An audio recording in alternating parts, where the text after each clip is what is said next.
Banswada town లిమిట్స్లో ఈ traffic regulation గురించి మానిటరింగ్ చేయడానికి స్వయంగా రావడం జరిగింది.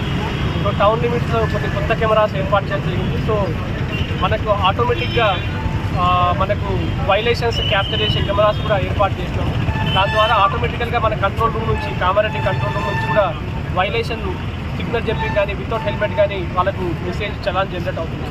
సెకండ్ థింగ్, ఇక్కడ ట్రాఫిక్ని మొత్తం రెగ్యులేట్ చేయడానికి కూడా ఒక యాక్షన్ ప్లాన్ వేసుకోవడం జరిగింది. సో ఇప్పుడు ఇనీషియల్గా ఇప్పుడు ఒక 6 సిబ్బందితో కూడా ట్రాఫిక్ వింగ్ ఒకటి స్టార్ట్ చేసినాము. By end of this year దాన్ని 12 మందికి ఇంక్రీజ్ చేసుకొని by end of this year proper regulated traffic అయ్యే విధంగా ఎన్షూర్ చేస్తాము. సో